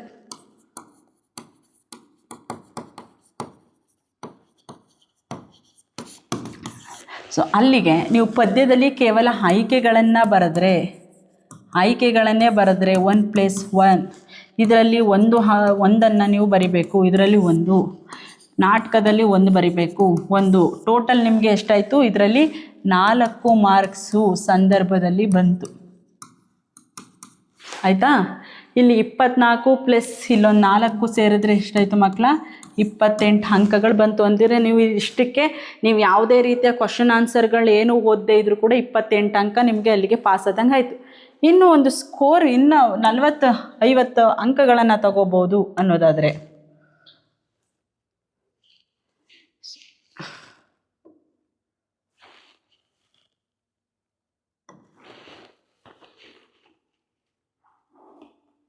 ನಾವಿಲ್ಲಿ ಸಂದರ್ಭ ನೋಡಿದ್ವಿ. ಇನ್ನು ನೆಕ್ಸ್ಟ್ 2 ಅಂಕ, 2 ಅಂಕದ ಪ್ರಶ್ನೆ. ಈ 2 ಅಂಕದ ಪ್ರಶ್ನೆಯಲ್ಲಿ ನಾನು ಬ್ಲೂ ಪ್ರಿಂಟನ್ನು ಹೇಳಿದ್ದೆ. ಪೂರ್ತಿಯಾಗಿ ಅಷ್ಟನ್ನೂ ಕೂಡ ನಿಮ್ಮ ಕೈಲಿ ಓದೋಕ್ಕಾಗಲಿಲ್ಲ ಅನ್ನೋರು ಕೇವಲ 1-2 ಅಟೆಂಡ್ ಮಾಡಿದ್ರು ಕೂಡ ನಿಮಗೆ ಸಾಕಾಗುತ್ತೆ. ಪದ್ಯದಲ್ಲಿ ನೀವು 3 ಕ್ವಶನ್ಸ್ನ ಅಟೆಂಡ್ ಮಾಡಬೇಕು, ಹೌದಲ್ವಪ್ಪ? ಕೇವಲ ಅದರಲ್ಲಿ 2, ಯಾವುದಾದ್ರೂ ನೀವು 2 ತುಂಬ ಈಸಿ ಇರೋದು, ಅದನ್ನು ಕೂಡ ಕೇವಲ ನೀವು 3 ಮಾಡೆಲ್ ಪೇಪರಲ್ಲಿರೋದನ್ನೇ ಓದ್ಕೊಂಡು ಹೋದ್ರೂ ಕೂಡ ನೀವು 2 ಬರೀಲೇಬಹುದು. 3 ಮಾಡೆಲ್ ಪೇಪರ್ ನಮಗೆ ಇಲಾಖೆಯವರು ಬಿಟ್ಟಂತಹ 3 ಮಾಡೆಲ್ ಪೇಪರ್ಗಳನ್ನ ಮಕ್ಕಳ ಓದ್ಕೊಂಡೋಗಿ 2 ಅಂಕದ ಪ್ರಶ್ನೆಗೆ ಸಂಬಂಧಿಸಿದಂತೆ ಅದರಲ್ಲಿ ನೀವು ಖಚಿತವಾಗಿ ನಿಜವಾಗ್ಲೂ 2 ಕ್ವಶನ್ಸಲ್ಲಿ ಬಂದಿರುತ್ತೆ. 2 ಅಂಕಗಳನ್ನು ನೀವು ಇಲ್ಲಿ ತಗೋಬೋದು. ಇದರಲ್ಲಿ ಯಾವುದಾದ್ರು 2 ಕ್ವಶನ್ಸ್ಗಳನ್ನ ಅಟೆಂಡ್ ಮಾಡಿದ್ರೆ ಅಲ್ಲಿಗೆ 4 ಮಾರ್ಕ್ಸ್. ಅದರಲ್ಲೂ ಯಾವ ಪಾಠಗಳನ್ನು ಓದಿದ್ರೆ ನಿಮಗೆ ಸೂಕ್ತ ಅಂತಲೂ ಸಹ ಹೇಳಿದೆ. ಪದ್ಯಗಳನ್ನು ನೀವು ಇದರಲ್ಲಿ ತುಂಬ ಈಸಿ ಇರೋಂತಹ ನಿಮಗೆ ಇನ್ನೂ ಯಾವುದು ಕದಡಿದ ಸಲಿಲಂ ತಿಳಿ ಬಂದದೆ ತುಂಬ ಕಷ್ಟ ಆಗುತ್ತೆ, ಅದು ಹಳೆಗನ್ನಡ ನಮಗೆ ಅರ್ಥ ಆಗಲ್ಲ ಅನ್ನೋಂಥವ್ರಿಗೂ ಸಹ ನಾನು ಹೇಳಿದ್ದೆ. ಅದನ್ನು ಬಿಟ್ಟುಬಿಡಿ. ಅದನ್ನು ಬಿಟ್ಟು ನೀವು ಇದರಲ್ಲಿ ಪಗೆಯಂ ಬಾಲಕರೆಂಬರೆ ಓದ್ಕೊಳ್ಳಿ. ಇದರಲ್ಲಿ ಕೇವಲ 4 ಕ್ವಶನ್ಸ್ ಇರೋದು. ವೀರ ಮತ್ತು ಯೋಗಿಗಿರುವಂತಹ ಗುಣಗಳು ಕೇಳ್ಬೋದು, ದನ ಮತ್ತು ಸುತನ ಒಂದು ಗುಣಗಳು ಕೇಳ್ಬೋದು, ರಾಜ ಮತ್ತು ಮಂತ್ರಿಗಿರೋದು ಕೇಳ್ಬೋದು. ಇದನ್ನು ಬಿಟ್ಟರೆ ಇನ್ನೇನನ್ನೂ ಕೂಡ ಕೇಳೋದಕ್ಕಾಗಲ್ಲ. 4 ಕ್ವಶನ್ಸ್ ಇದ್ದಾವೆ ಮಕ್ಕಳು ಅಷ್ಟೇ. ಸೊ ಈ 4 ಕ್ವಶನ್ಸ್ಗಳನ್ನ ನೀವು ಓದಿದ್ರೆ ಇಲ್ಲಿ ನಿಮಗೆ 2 ಅಂಕ ಬರುತ್ತೆ. ಮತ್ತೊಂದು ಬೆಳಗು ಜಾವ, ಇದು ಅಷ್ಟೇ ತುಂಬ ಈಸಿ ಆಗಿರುವಂತಹ ಒಂದು ಪದ್ಯ. ಕೇವಲ 5 ಕ್ವಶನ್ಸ್ಗಳಿದ್ದಾವೆ ಅಷ್ಟೇ. ಇದರಲ್ಲಿ ತುಂಬ ಮೋಸ್ಟ್ ರಿಪೀಟ್ ಆಗಿರೋದು ಯಾವುದು ಅಂತಂದರೆ ಬೆಳಕು ಬೇಟೆಗಾರ ಹೇಗೆ ಬಲೆ ಬೀಸಿ ಬರುತ್ತಾನೆ ಅನ್ನೋಂಥದ್ದು ತುಂಬ ಸಲ ಅದು ಕೇಳಿರೋ ಅಂಥದ್ದು. ಹಾಗಾಗಿ ಅದನ್ನು ಓದಿ. ಉಸಿನಿದ್ದೆ ಸಾಕು ಅಂತ ಕವಿ ಹೇಗೆ ಹೇಳ್ತಾನೆ, ಇದೊಂದು ಕ್ವಶನ್ಸ್ ರಿಪೀಟ್ ಆಗಿದೆ ನಿಮ್ಮ ಮಾಡೆಲ್ ಪೇಪರ್ಗಳಲ್ಲೇ. ಸೊ ಹಾಗಾಗಿ ಇದನ್ನು ಕೂಡ ಇಲ್ಲಿ ಓದಿ. ನೀವು 3ಕ್ಕೆ ಕೇವಲ 2 ಅಟೆಂಡ್ ಮಾಡಿದ್ರು ಸಾಕು, ನಿಮಗೆ 4 ಮಾರ್ಕ್ಸ್ ಬರುತ್ತೆ. ಇನ್ನು ಪಾಠದ ಭಾಗದಲ್ಲಿ ಅಲ್ಲಿ 3 ಕ್ವಶನ್ಸ್ ಇರುತ್ತೆ. ಅಲ್ಲಿ ನೀವು 2 ಅಟೆಂಡ್ ಮಾಡಬೇಕು. ಕೇವಲ ಒಂದೇ ಒಂದು ಕ್ವಶನ್ಸ್ ನಾವು ಅಟೆಂಡ್ ಮಾಡ್ತೀವಿ ಬರೋಕ್ಕಾಗಲ್ಲ ಅನ್ನೋರು ಮುಟ್ಟಿಸಿಕೊಂಡವನು ಅನ್ನುವಂಥದ್ದು ತುಂಬ ಈಸಿ ಇದೆ. ಮತ್ತು ಬದುಕನ್ನು ಪ್ರೀತಿಸಿದ ಸಂತ, ಇದೂ ತುಂಬ ಈಸಿ ಇದೆ. ಇದರಲ್ಲಿ ರಿಪೀಟ್ ಆಗಿರೋ ಕ್ವಶನ್ಸ್ 3 ರಿಪೀಟ್ ಆಗಿರೋಂಥ ಕ್ವಶನ್ಸ್ಗಳು ಬಂದಿದೆ ಬದುಕನ್ನು ಪ್ರೀತಿಸಿದ ಸಂತದಲ್ಲಿ. ಅದರಲ್ಲಿ ಪಂಚಾಕ್ಷರಿ ಮಂತ್ರಗಳ ಬಗ್ಗೆ ಅವರು ಹೇಳಿರೋಂಥದ್ದು, ಯಶಸ್ಸಿನ ಒಂದು ಮಂತ್ರಗಳ ಬಗ್ಗೆ ಅವ್ರದ್ದು ಪಂಚಾಕ್ಷರಿದು ಯಾವುದು ಅವುಗಳು ಅನ್ನೋದು ಕೇಳಿರ್ಬೋದು. ಮತ್ತು ಆ ಕನಸುಗಳು ಹೇಗಿರ್ತವೆ ಅನ್ನುವಂಥದ್ದು, ಇದನ್ನು ರಿಪೀಟಾಗಿ ಕೇಳಿರೋ ಅಂಥ ಕ್ವಶನ್ಸ್ಗಳಾಗಿದ್ದಾವೆ. ಇದನ್ನು ನೀವು ನೋಡ್ಕೊಳ್ಳಿ ಮಕ್ಕಳೇ. ಕೇವಲ 5 ಕ್ವಶನ್ಸ್ ಇದ್ದಾವೆ ಅಷ್ಟೇ. ನೀವು 5ಅನ್ನೂ ಕೂಡ ನೋಡಿಕೊಂಡ್ರೆ ಹೋದರೆ ಸೂಕ್ತ ಆಗಿರುತ್ತೆ. ಮತ್ತು ಇವು 2 ಪಾಠಗಳಲ್ಲಿ ಯಾವುದಾದ್ರೂ ಒಂದನ್ನು ನೀವು ಓದಿ. ತುಂಬ ಈಸಿ ಆಗಿರೋ ಅಂಥ ಪಾಠನ ಹೇಳಿದ್ದೀನಿ. ಮುಟ್ಟಿಸಿಕೊಂಡವನು ಅನ್ನೋದ್ರಲ್ಲಿ 2 ಅಂಕವನ್ನು ನೀವು ಓದಿದ್ದೇ ಆದರೆ ಅದರಲ್ಲಿ ಅಷ್ಟು ಕ್ವಶನ್ಸ್ಗಳನ್ನೂ ನೀವು ಸಂದರ್ಭವನ್ನು ಬರೆಯೋಕ್ಕೆ ತುಂಬ ಸೂಕ್ತವಾಗುತ್ತೆ. ಹಾಗಾಗಿ ಸಂದರ್ಭದಲ್ಲಿ ಮತ್ತೊಂದು ಅಂಕವನ್ನು ಗಳಿಸ್ಬೋದಾಗಿರುತ್ತೆ. ಇನ್ನು ಇದರಲ್ಲಿ ನಿಮಗೆ ಕೇವಲ 1 ಅಟೆಂಡ್ ಮಾಡಿದ್ರು ನಿಮಗೆ 2 ಅಂಕ ಬರುತ್ತೆ. ಇನ್ನು ನಾಟಕದಲ್ಲಿ ನಾಟಕದಲ್ಲಿ ನೀವು 3 ಕ್ವಶನ್ಸ್ನ ಅಟೆಂಡ್ ಮಾಡಬೇಕು. ಸೊ ನಾವು ಇನ್ನೂ ಕೃಷ್ಣೇಗೌಡನ ಆನೆನ ನಾವು ಓದೇ ಇಲ್ಲ ಅನ್ನೋವಂಥವ್ರು ಇಷ್ಟು ನಾನು ಹೇಳಿದ್ದನ್ನು ಫಾಲೋ ಮಾಡಿದ್ರೂ ಕೂಡ ನಿಮಗೆ ಇಲ್ಲಿ 40 ಅಂಕಗಳು ಬಂತು. ಕೃಷ್ಣೇಗೌಡನ ಆನೆನೇ ನಾವು ಇನ್ನೂ ಸ್ಟಾರ್ಟ್ ಮಾಡಿಲ್ಲ, ಓದಿಲ್ಲ ಅನ್ನೋವಂಥವ್ರು 3 ಮಾಡೆಲ್ ಪೇಪರ್ಗಳಲ್ಲಿ ಇರುವಂತಹ ಕೃಷ್ಣೇಗೌಡನ ಆನೆಗೆ ಸಂಬಂಧಿಸಿದಂತಹ 2 ಅಂಕದ ಪ್ರಶ್ನೆಗಳನ್ನು ಮತ್ತು ಸಂದರ್ಭಗಳನ್ನು ಹಾಗೆ 4 ಅಂಕದ ಪ್ರಶ್ನೆಗಳನ್ನು ಓದ್ಕೊಂಡ್ರೆ ನೀವು ಸಾಕು ಮಕ್ಕಳ. ಹಾಗಾಗಿ ಕೃಷ್ಣೇಗೌಡನ ಆನೆಯಲ್ಲಿ ಬಂದಂತಹ 2 ಅಂಕದ ಪ್ರಶ್ನೆಗಳಲ್ಲಿ ನೀವು ಆ ಮಾಡೆಲ್ ಪೇಪರ್ಗಳನ್ನ ಓದಿದ್ರೆ ಏನಿಲ್ಲ ಅಂದರೂ 2 ಕ್ವಶನ್ಸ್ಗಳನ್ನ ಆದರೂ ನೀವು ಅಟೆಂಡ್ ಮಾಡ್ತೀರಾ. ಹಾಗಾಗಿ ಇಲ್ಲೂ ಕೂಡ ನಿಮಗೆ 4 ಅಂಕ ಬರುತ್ತೆ. ಕೇವಲ 3 ಮಾಡೆಲ್ ಪೇಪರ್ಗಳನ್ನು ಓದಿದ್ರು ಕೂಡ ನೀವು ಇಲ್ಲಿ 4 ಅಂಕಗಳನ್ನು ಕೃಷ್ಣೇಗೌಡನ ಆನೆಯಿಂದ ಗಳಿಸ್ಬೋದು. ಅಂದರೆ ಇಲ್ಲಿಗೆ ನಿಮಗೆ ಎಷ್ಟು ಬಂತು? ಇದೊಂದು 4, 5, 6, 7, 8, 8 4 12 ಅಂಕಗಳು ನಿಮಗೆ ಈಸಿಯಾಗಿ ಬಂತು ಮಕ್ಕಳ. ಹೌದಲ್ವಾ? MCQ 10 ಮಾರ್ಕ್ಸು, ಬಿಟ್ಟ ಸ್ಥಳ 5, ಹೊಂದಿಸಿ ಬರೆಯಿರಿ 5, ಪತ್ರಲೇಖನ 4, ಸಂದರ್ಭ 4 ಮತ್ತು 2, 3 ಅಂಕ. ಇಲ್ಲಿ 4, 5, 6, 4, 1, 5, 6, 7, 8 ಮಾರ್ಕ್ಸು. ಇಲ್ಲ 12 ಇದೆ. 12ರಲ್ಲಿ ಕೇವಲ ಒಂದು 8 ಮಾರ್ಕ್ಸ್ನೇ ನಾವು ಅಂದಾಜು ಇಟ್ಕೊಳ್ಳೋಣ. ಇದಿಷ್ಟು. ಮತ್ತು ಗ್ರಾಮರ್ ವ್ಯಾಕರಣ ಬರ್ತೀನಿ ಈಗ. ವ್ಯಾಕರಣದಲ್ಲಿ 8ಕ್ಕೆ 8 ಕೂಡ ನೀವು ತಗೋಬೋದು. ಅಲ್ಲಿಗೆ 10, 15, 20, 20, 24, 24, 28, 30, 36, 44, ಏನಿಲ್ಲ ಅಂದರೂ 45 ಅಂಕಗಳು ಗಳಿಸ್ಬೋದು. ಹೇಳ್ತೀನಿ, ವ್ಯಾಕರಣದಲ್ಲಿ 8 ಅಂಕಗಳು. ಇದಿಷ್ಟು ನಾನು ಹೇಳಿದ್ದನ್ನು ಫಾಲೋ ಮಾಡಿದ್ರು ಸಾಕು. 2 ಅಂಕಕ್ಕೆ ನಾನು ಹೇಳ್ದಂಗೆ 2 ಮಾರ್ಕ್ಸ್ಗೆ 4 ಅಂಕ, ಪದ್ಯ ಭಾಗದಲ್ಲಿ 4 ಅಂಕ, ಪಾಠದಲ್ಲಿ 2, 5, 6, ಇದರಲ್ಲಿ 4 ಅಂಕ ಅಂದರೂ ನಿಮಗೆ 10 ಮಾರ್ಕ್ಸ್ ಬರುತ್ತೆ. 10ರಲ್ಲಿ ಕೇವಲ ನಾನು 8 ಅಂಕಗಳನ್ನು ಮಾತ್ರ ಹಾಕ್ಕೊಂಡಿದ್ದೀನಿ. ಕೇವಲ ಎಲ್ಲನೂ ಕೂಡ ಒಂದೊಂದು ಅಟೆಂಡ್ ಮಾಡಿದ್ರು ಕೂಡ ನಿಮಗೆ ಇಲ್ಲಿ 8 ಅಂಕಗಳು ಬರುತ್ತೆ. ಇನ್ನು ಗ್ರಾಮರಲ್ಲಿ 8ಕ್ಕೆ 8 ಕೂಡ ನೀವು ತಗೋಬೋದು ತುಂಬ ಸುಲಭವಾಗಿ. ನಾನು ಇದನ್ನು ನೆಕ್ಸ್ಟ್ ನಿಮಗೆ ಹೇಳ್ತೀನಿ ಏನೇನೆಲ್ಲ ಓದಬೇಕು ಅನ್ನುವಂಥದ್ದನ್ನು. ಇದರ ಒಟ್ಟು ನೀವು 40 ಅಂಕ, 44ರಿಂದ 45 ಅಂಕಗಳನ್ನು ಗಳಿಸ್ಬೋದು. ಇದಲ್ಲದೆ ಮತ್ತೊಂದು ಲಾಂಗ್ ಆನ್ಸರ್ನೇ ಟಚ್ ಮಾಡಿಲ್ಲ ನೀವು. ಸಂದರ್ಭದಲ್ಲಿ ಆಯ್ಕೆಯನ್ನು ಬಿಟ್ಟು ಸ್ವಾರಸ್ಯ ಬರೆದಿಲ್ಲ, ಸಂದರ್ಭ ಬರೆದಿಲ್ಲ. ಮತ್ತು ಅದಲ್ಲದೆ ಪದ್ಯ ಭಾಗದಲ್ಲಿ, ನಾಟಕ ಭಾಗದಲ್ಲಿ, ಗದ್ಯ ಭಾಗದಲ್ಲಿ 2, 3 ಅಂಕದಲ್ಲಿ ಎಲ್ಲವನ್ನೂ ಕೂಡ ಅಟೆಂಡ್ ಮಾಡಿಲ್ಲ. ಕೇವಲ ಒಂದೊಂದು ಅಟೆಂಡ್ ಮಾಡಿನೂ ಸಹ ನೀವು ಇಲ್ಲಿ 45 ಅಂಕಗಳನ್ನು ಗಳಿಸ್ಬೋದಾಗಿರುತ್ತೆ. ಇದಲ್ಲದೆ 4 ಅಂಕದಲ್ಲೂ ಸಹ ನೀವು ಸುಲಭವಾಗಿ ಇನ್ನೊಂದು 2 ಅಂಕ ಗಳಿಸ್ಬೋದು. ಅದು ಯಾವುದು ಅಂತ ಅಂದರೆ, ನಿಮಗೆ ಪದ್ಯ ಭಾಗದಲ್ಲಿ ಒಂದು ಪ್ಯಾಸೇಜ್ ರೀತಿ ಕ್ವಶನ್ಸ್ ಕೊಟ್ಟಿರ್ತಾರೆ. ನಿಮಗೆಲ್ಲರಿಗೂ ಕೂಡ ಅದು ಈಸಿ ಇರುತ್ತೆ. ಹಳೆಗನ್ನಡ ಕೊಟ್ಟಿದ್ರು ಓದಕ್ಕೆ ಬರಲಿಲ್ಲ ಅಂದರೂ ಕೂಡ ಅಲ್ಲಿರೋವಂಥ ಹಳೆಗನ್ನಡ ಆ ಒಂದು ಲೈನನ್ನೇ ಆ ಕ್ವಶನ್ಸ್ಗೆ ಆನ್ಸರ್ನ ಎತ್ತು ಬರೆದ್ರೂ ಕೂಡ ನಿಮಗೆ 2 ಅಂಕ ಬರುತ್ತೆ. ಸೊ ನಿಮಗೆಲ್ಲ ಗ್ರಾಮರ್ ಎಲ್ಲ ಕಟ್ ಮಾಡಿದ್ರೂ ಕೂಡ 47ರಲ್ಲಿ ನಿಮಗೆ 45 ಬಂದೇ ಬರುತ್ತೆ, ನೋ ಡೌಟ್. ಆಯಿತಾ ಮಕ್ಕಳ? ಇದು ಯಾವುದ್ರದ್ದು ನಾವು ಹೇಳಿದ್ದೀಗ 4 ಅಂಕದ ಪ್ರಶ್ನೆಯಲ್ಲಿ ಕದಡಿದ ಸಲಿಲಂ ತಿಳಿವಂದದೆ ಅನ್ನುವಂತಹ ಪಾಠದ ಮೇಲೆ ಬರ್ಬೋದು. ಇನ್ನೂ ಹುಟ್ಟದೇ ಇರಲಿ ನಾರಿಯರನ್ನ ಹೊಲು ಅನ್ನೋದ್ರಲ್ಲಿ ಬರ್ಬೋದು, ಅಥವಾ ಮುಂಬೈ ಜಾತಕದಲ್ಲಿ ಬರ್ಬೋದು. ಈ 3ರಲ್ಲೂ ಸಹ ಒಂದು ಪ್ಯಾರವನ್ನು ಕೊಟ್ಟು ಅದಕ್ಕೆ 3 ಕ್ವಶನ್ಸನ್ನು ಕೊಟ್ಟಿರ್ತಾರೆ. 1 ಅಂಕದ 2 ಪ್ರಶ್ನೆಗಳು ಕೊಟ್ಟರೆ 2 ಅಂಕದ 1 ಪ್ರಶ್ನೆ ಕೊಟ್ಟಿರ್ತಾರೆ. 2 ಅಂಕದ ಪ್ರಶ್ನೆ ನಿಮಗೆ ಬರೆಯಕ್ಕೆ ಬರಲಿಲ್ಲ ಅಂದರೂ 1 ಅಂಕದ ಪ್ರಶ್ನೆ ತುಂಬ ಸುಲಭವಾಗಿರುತ್ತೆ. ಅದು ನೀವು ಬಿಟ್ಟ ಸ್ಥಳದಲ್ಲಿ ಹೇಗೆ ಓದ್ತಿರೋ ಅದೇ ಥರ ಇರುತ್ತೆ. ಹಾಗಾಗಿ ನೀವು ಅದನ್ನು 2 ಕ್ವಶನ್ಸ್ ನೀವು ಬರೆದು 2 ಅಂಕಗಳನ್ನಾದರೂ ನೀವು ಗಳಿಸ್ಬೋದು ಅನ್ನುವಂಥ ಒಂದು ನಂಬಿಕೆ ನನ್ನಲ್ಲಿದೆ. ಹಾಗಾಗಿ ಇದನ್ನು ಕೂಡ ನಾನು ಆ್ಯಡ್ ಮಾಡಿದ್ದೀನಿ. ಸೊ ಇಷ್ಟನ್ನು ಕೂಡ ನಾನು ಹೇಳಿದ್ದೀನಿ. ಪೂರ್ಣವಾದ ಟೆಕ್ಸ್ಟ್ ಬುಕ್ಕನ್ನು ಓದದೇ ಇದ್ದರೂ ಸಹ ನಾನು 45 ಅಂಕಗಳನ್ನು ಗಳಿಸ್ಬೋದು ಅನ್ನುವಂತಹ ಒಂದು ಭರವಸೆ ನಿಮ್ಮಲ್ಲಿ ಈಗ ಬಂದಿದೆ ಅಂತ ಅನ್ಕೋತೀನಿ ಮಕ್ಕಳ. ಮತ್ತು ಇದಿಷ್ಟನ್ನು ಕೂಡ ನಾವು ಓದೋಕ್ಕೆ ಏನು ಫಾಲೋ ಮಾಡಬೇಕು ಮೇಡಮ್ ಅನ್ನುವಂತಹ ಮಕ್ಕಳು ವಿದ್ಯಾರ್ಥಿಗಳಿಗೆ ನಾನು ಹೇಳೋದೇನು ಅಂದರೆ, ಇನ್ನೂ ಕೂಡ ಟೆಕ್ಸ್ಟ್ ಬುಕ್ಕನ್ನು ತೆಗೆದು ಹೀಗೆ ಓದೋಕ್ಕಾಗಲ್ಲ ಅನ್ನೋವಂಥವ್ರಿಗೆ ಇಲಾಖೆಯವರು ಬಿಟ್ಟಂಥ 3 ಮಾಡೆಲ್ ಪೇಪರಲ್ಲಿರುವಂತಹ ಎಲ್ಲ MCQ, ಎಲ್ಲ ಬಿಟ್ಟ ಸ್ಥಳ, ಹೊಂದಿಸಿ ಬರೆಯಿರಿ, 2, 3 ಅಂಕ, ಸಂದರ್ಭ ಮತ್ತು ಲಾಂಗ್ ಆನ್ಸರ್, ಅದಲ್ಲದೆ ಪತ್ರಲೇಖನ ಮತ್ತು ಪ್ರಬಂಧಗಳನ್ನು ಸಹ ಅದನ್ನೇ ಓದ್ಕೊಂಡ್ರು ನೀವು 45 ಅಂಕಗಳನ್ನು ಸುಲಭವಾಗಿ ಪಡಿಬೋದು. ಇನ್ನು ನೆಕ್ಸ್ಟು ನಾನು ಗ್ರಾಮರಲ್ಲಿ ಹೇಳಿದೆ ಏನೆಲ್ಲ ಬರುತ್ತೆ ಆ ಗ್ರಾಮರಲ್ಲಿ ಅಂತ. ಇಲ್ಲಿ ಏನು ನಾವು ತೋರಿಸ್ತಾ ಇದ್ದೀವೋ ಇದಿಷ್ಟು ಗ್ರಾಮರನ್ನು ಓದ್ಕೊಂಡ್ರೆ ಸಾಕು ಮಕ್ಕಳ. ಇದು ಬಿಟ್ಟು ಬೇರೇನೂ ಕೂಡ ಬರೋದಕ್ಕೆ ಸಾಧ್ಯನೇ ಇಲ್ಲ. ಇಲ್ಲಿ ಅನ್ಯ ದೇಶ ಪದಗಳು ಬಂದೇ ಬರುತ್ತೆ. ನಿಮ್ಗೆ ಏನೆಲ್ಲ ಬರುತ್ತೆ ಗ್ರಾಮರಲ್ಲೂ ಅಂತಲೂ ಸಹ ಹೇಳ್ಬಿಟ್ಟಿರ್ತೀನಿ. ಇಲ್ಲಿ ಅನ್ಯ ದೇಶ ಪದಗಳು ಬರುತ್ತೆ, ಯಾವುದಾದ್ರೂ ಎರಡನ್ನು ಬರೆಯುವಂಥದ್ದು, ಮತ್ತು ತತ್ಸಮ ತದ್ಭವ, ಅದಾದಮೇಲೆ ವಿಭಕ್ತಿ ಪ್ರತ್ಯಯ, ಧಾತು, ಇದು ಕಾಲಸೂಚಕ, ನಿಷೇಧಾರ್ಥಕ,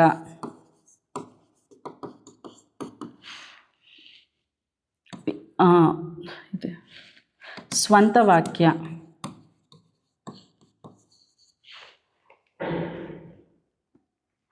ಸಮನಾರ್ಥಕ. ಇದಂತೂ ಮರ್ಷನ್ ಶುಡ್. ಸಮನಾರ್ಥಕ ಕೊಟ್ಟರೆ ನಾನಾರ್ಥ ಇರಲ್ಲ, ನಾನಾರ್ಥ ಕೊಟ್ಟರೆ ಸಮನಾರ್ಥಕ ಇರೋದಿಲ್ಲ ಮಕ್ಕಳ. ಇದಿಷ್ಟನ್ನು ಫಾಲೋ ಮಾಡಿ. ಜೊತೆಲಿ ಗುಣವಾಚಕ. ಇದಿಷ್ಟನ್ನು ಓದ್ಕೊಂಡ್ರೆ ಸಾಕು. 1 2 3 4 5 6 7 8 9 9 ಮೇನ್ಸ್ ನೀವು ಓದಿದ್ರೆ 8 ಅಂಕಗಳನ್ನು ಸುಲಭವಾಗಿ ನೀವು ಪಡಿಬಹುದು ಮಕ್ಕಳ. ಇದರಲ್ಲಿ ಯಾವುದೇ ಡೌಟ್ ಇಲ್ಲ. ಅದು ತುಂಬ ಸುಲಭವಾಗಿ ತುಂಬ ಈಸಿ ಇದೆ. ಅದನ್ನು ಹೇಳ್ಕೊಡ್ತೀನಿ ನಾನು ಈಗ. ನೋಡಿ ಇಲ್ಲಿ ಅನ್ಯ ದೇಶ ಪದಗಳು ಇದು ಕೊಡ್ತಾನೆ ಎಲ್ಲ ಪೇಪರಲ್ಲೂ ಎಲ್ಲ ಇಯರಲ್ಲೂ ಕೂಡ ಅದು ರಿಪೀಟ್ ಆಗಿರೋವಂಥದ್ದು. ಯಾವುದಾದ್ರೂ 2 ಅನ್ಯ ದೇಶ ಪದಗಳನ್ನು ಬರೀರಿ ಅಂತ ಹೇಳಿರ್ತಾರೆ. ಅದರಲ್ಲಿ ಪೆನ್ನು, ಕಾಗದ, ಬುಕ್, ಪೇಪರ್, ಮೊಬೈಲ್, ಕಂಪ್ಯೂಟರ್, ಇದರಲ್ಲಿ ಯಾವುದಾದ್ರೂ 1-2 ನಿಮ್ಮಲ್ಲೇ ಇರುತ್ತೆ. ನಿಮ್ಮ ಸುತ್ತಮುತ್ತ ಇರೋದನ್ನೇ ನೆನಪಿಸ್ಕೊಂಡು ಬರೆದ್ರೆ ಸಾಕು. ನೀವು ಬರಿತಾ ಇರೋವಂಥ ಪೆನ್ನು, ನೀವು ಬರಿತಾ ಇರೋ ಕಾಗದ, ಇದು ಬರೆದ್ರೂ ಸಾಕು ನಿಮಗೆ 2 ಅಂಕಗಳು ಬಂತು. ಇಲ್ಲಿ 2 ಅಂಕ ಬಂದಂಗೆ. ಇನ್ನು ಗುಣವಾಚಕನೂ ಸಹ ಬಂದೇ ಬರುತ್ತೆ. ಗುಣವಾಚಕ ಹೆಸರಲ್ಲೇ ಇದೆ ಗುಣ. ಅದ್ರ ವಿಶೇಷತೆಯನ್ನು ತಿಳಿಸೋದಷ್ಟೇ. ನೀವೇನು ಎಲ್ಲೋ ನೆನಪಿಸ್ಕೊಂಡು ಅದು ಬರೆಯೋದು ಏನೂ ಇಲ್ಲ, ಅಲ್ಲೇ ಇರುತ್ತೆ. ಅದರಲ್ಲಿರೋ ವರ್ಡ್ಗಳನ್ನೇ ಎತ್ತ ಹಾಕೋದು ಅಷ್ಟೇ. ಅದರಲ್ಲೂ ಯಾವುದೇ ಗ್ರಾಮರ್ ಮಿಸ್ಟೇಕ್ ಆಗಲ್ಲ. ನೋಡಿ, ಕಾರ್ ಮೋಡ ಅನ್ನುವಂಥದ್ದೇನು ಕಪ್ಪಾದ ಮೋಡ ಅನ್ನುವಂಥ ಅರ್ಥ. ಹಾಗಾಗಿ ನೀವು ಕಪ್ಪು ಅನ್ನೋದು ಬರೆಯೋಕ್ಕೆ ಬರಲ್ಲ, ಕಾರ್ ಅಂತಲೂ ಬರಿಬೋದು, ಮಾರ್ಕ್ಸ್ ಕೊಡ್ತಾರೆ. ಹುಸಿ ನಿದ್ದೆ, ನೋಡಿ ಹುಸೆ ಮೊದಲನೇ ಪದ. ಗೂಗೆ ಮರಿ, ನೋಡಿ ಇಲ್ಲೆಲ್ಲರೂ ಏನು ಮಾಡ್ತಾರೆ, ಗೂಗೆ ಮರಿ ಅನ್ನೋದ್ರಲ್ಲಿ ಗೂಗೆ ಅನ್ನೋದನ್ನ ಹಾಕ್ಬಿಡ್ತಾರೆ. ಅಲ್ಲ, ಗೂಗೆ ಅನ್ನೋದೊಂದು ಪಕ್ಷಿ, ಅದು ಮತ್ತೊಂದು ನಾವು ಹೇಳ್ತೀವಿ, ಅದು ಗೊತ್ತಿರೋದು. ಆದರೆ ಅದು ಮರಿ ಆಗಿದೆಯೋ ಅಥವಾ ದೊಡ್ಡದಾಗಿದೆಯೋ ಅನ್ನೋದೇ ಅದ್ರ ವಿಶೇಷತೆ. ಹಾಗಾಗಿ ಮರಿ ಅನ್ನುವಂಥದ್ದು ಇದರ ಗುಣವಾಚಕ. ನಾವೆಲ್ಲ ಅನ್ಕೋತೀವಿ ಮೊದಲು ವರ್ಡ್ ಏನೇನಿರುತ್ತೋ ಇದೇ ಅದರ ಒಂದು ಗುಣವಾಚಕ, ಹಾಗಾಗಿ ಅದನ್ನೇ ಬರೆದ್ಬಿಡಿ ಅಂತ ಹೇಳಿರ್ತೀವಿ. ಅವರು ಅಂಥದಕ್ಕೆ ಕನ್ಫ್ಯೂಸ್ ಮಾಡೋಕ್ಕೆ ಈ ರೀತಿ ಕ್ವಶನ್ಸ್ ಕೂಡ ಕೊಟ್ಟಿರ್ತಾರೆ. ಆದರೆ ಹೆದರ್ಕೋಬೇಡಿ, ಯಾಕಂದರೆ 3 ಕೊಟ್ಟುಬಿಟ್ಟು 2 ಅಟೆಂಡ್ ಮಾಡಿ ಅಂದಿರ್ತಾರೆ. ಹಾಗಾಗಿ ನೀವು 3 ಕೂಡ ಅಟೆಂಡ್ ಮಾಡಿದ್ರೆ ಅದರಲ್ಲಿ ನಿಮ್ಗೆ 2 ಅಂಕಗಳು ಬರುತ್ತೆ. ಗಟ್ಟಿ ಪಾದ ಸರಿ, ಅದು ಗಟ್ಟಿಯಾಗಿದೆ ತೆಳುವಾಗಿದೆ ಅಂತ ಹೇಳಿದ್ರೆ ಅದ್ರ ಗುಣ ಗಟ್ಟಿ. ದುರ್ಜನರು, ಅವರು ಕೆಟ್ಟವರ ಒಳ್ಳೆಯವರ ಅನ್ನೋದಂಥದ್ದೇ ಅದರ ಒಂದು ಗುಣ ವಿಶೇಷತೆ.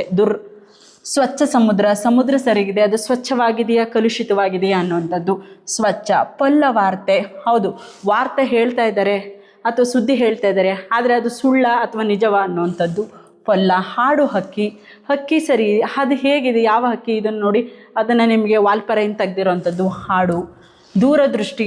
ದೃಷ್ಟಿ ಸರಿ ಇದೆ, ಆದರೆ ನಮ್ಮದು ದೂರದೃಷ್ಟಿಯ ಹತ್ತಿರದ ದೃಷ್ಟಿಯ ದೂರ ಅನ್ನುವಂಥದ್ದು. ತುಂಬಿ ಬಾಳು ಸರಿ ಇದೆ. ಈ ಬಾಳನ್ನು ನಾವು ಹೇಗೆ ಮಾಡ್ಕೋಬೇಕು, ತುಂಬಿ ಇರಬೇಕು ಅಥವಾ ನಾವು ಅದನ್ನು ಕಡಿಮೆ ಮಾಡ್ಕೋಬೇಕು. ಹಾಗಾಗಿ ಅದ್ರ ವಿಶೇಷತೆ ತುಂಬಿ. ಕೆಳ ಹೊಟ್ಟೆನೋ ಸರಿ, ಆದರೆ ಕೆಳ ಹೊಟ್ಟೆನೋ ಮೇಲ್ಹೊಟ್ಟೆನೋ, ಕೆಳ ಅನ್ನೋದ್ರೆ ಅದರ ಒಂದು ವಿಶೇಷತೆ.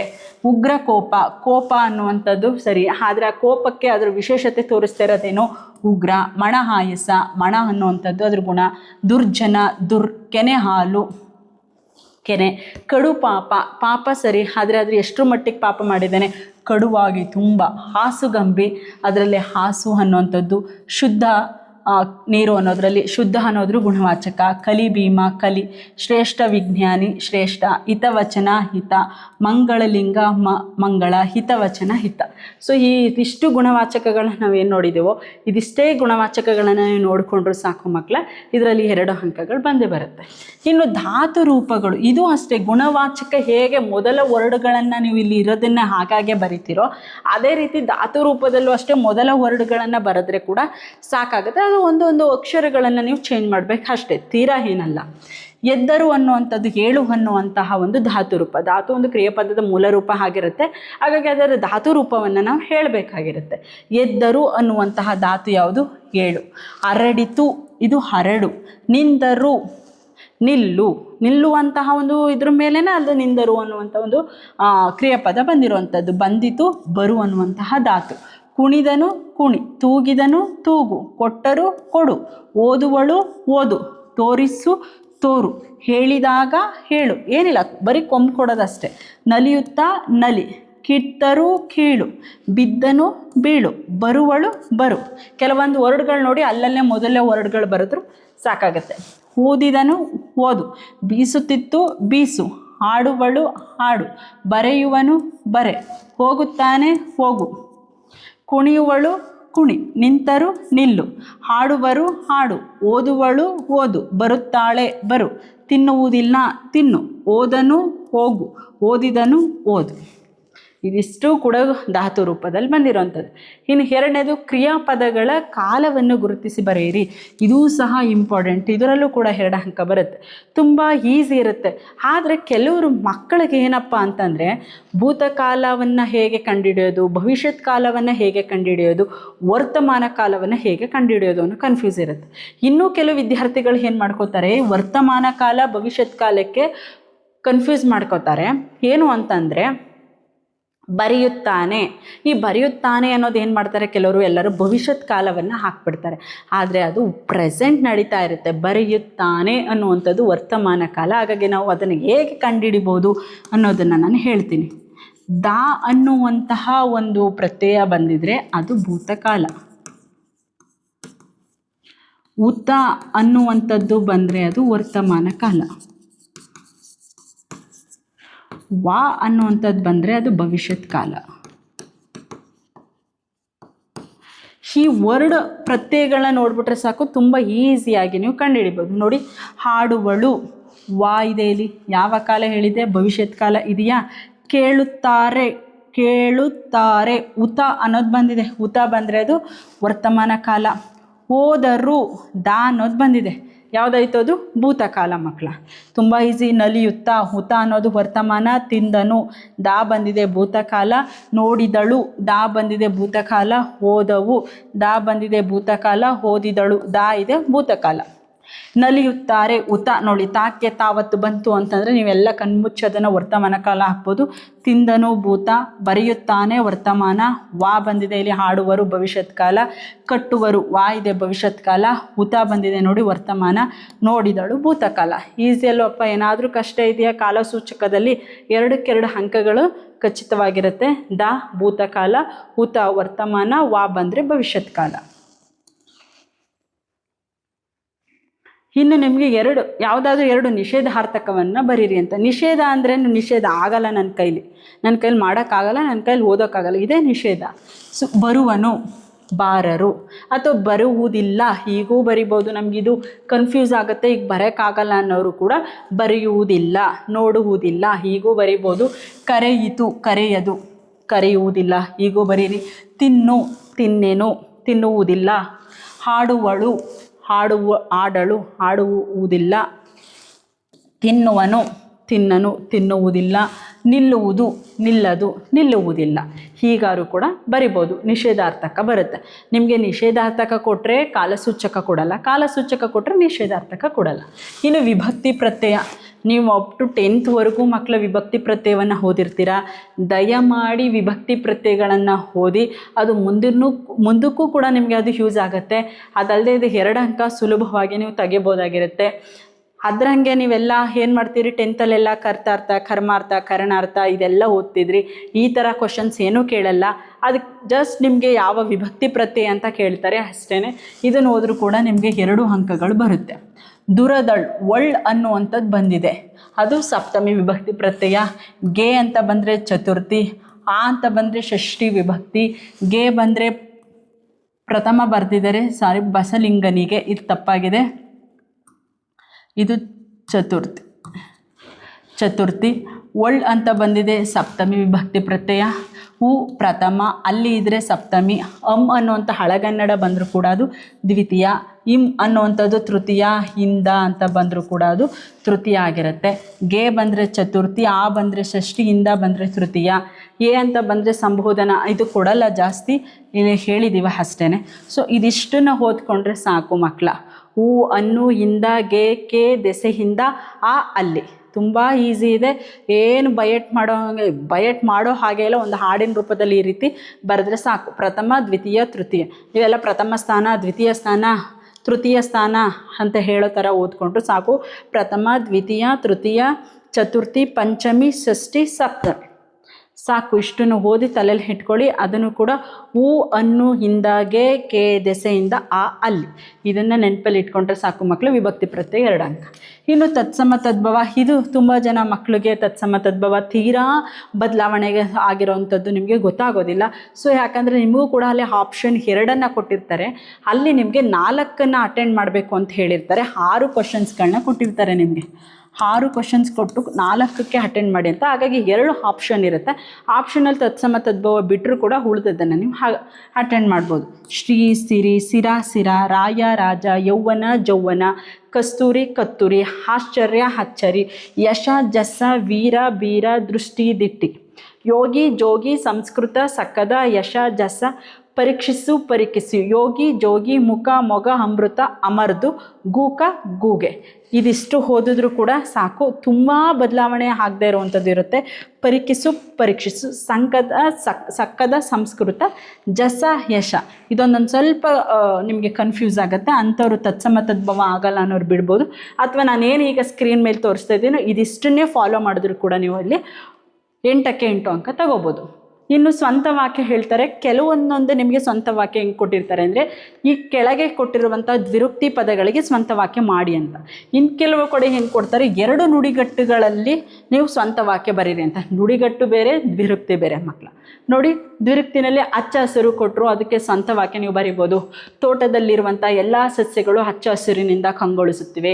ಬೇಡ ಬೇಡ, ಮೆಲ್ಲ ಮೆಲ್ಲನೆ, ಬಿದ್ದು ಬಿದ್ದು, ಬೇಗ ಬೇಗ, ಬನ್ನಿ ಬನ್ನಿ, ಮೆಲ್ಲ ಮೆಲ್ಲನೆ, ಪರಿಪರಿಯಾಗಿ, ನಡು ನಡುವೆ. ಈ ದ್ವಿರುಕ್ತಿಗಳಿಗೆ ನೀವೇನು ಮಾಡ್ಬೋದು, ನಿಮ್ಮದೇ ಸ್ವಂತ ವಾಕ್ಯ ನಿಮ್ಮದೇ ರೀತಿಯಲ್ಲಿ ನೀವು ಬರೆದ್ರೆ 2 ಅಂಕ ಬಂದೇ ಬರುತ್ತೆ. ಇನ್ನು ನುಡಿಗಟ್ಟು ಅಂತ ಕೊಟ್ಟಿರ್ತಾರೆ. ಇಲ್ಲಿ ಸ್ವಲ್ಪ ನೀವು ಅರ್ಥವನ್ನು ತಿಳ್ಕೊಂಡು ನೀವು ಅದೇ ಸ್ವಂತ ವಾಕ್ಯವನ್ನು ಮಾಡಬೇಕು. ದಾರಿದೀಪ, ದಾರಿದೀಪ ಏನು ಅಂತಂದರೆ ನಮ್ಮ ಹಿರಿಯರು ಹಾಕ್ಕೊಟ್ಟಂಥ ಒಂದು ದಾರಿದೀಪ. ಸೊ ಹಾಗಾಗಿ ಹಿರಿಯರ ಮಾತುಗಳು ನಮಗೆ ದಾರಿದೀಪಗಳಾಗಿರುತ್ತೆ. ಕೈ ಕೊಡು, ಕೈ ಕೊಡು ಅಂತಂದರೆ ನಮಗೆ ಅವನೇನು ಮಾಡ್ತಾನೆ, ಮೋಸ ಮಾಡಿ ಹೋಗೋ ಅಂತ ಅರ್ಥ ಇರುತ್ತೆ. ಆಪತ್ಕಾಲದ ಹಣದ ಸಹಾಯ ನೀಡಿದ ಗೆಳೆಯ ಕೈ ಕೊಟ್ಟ.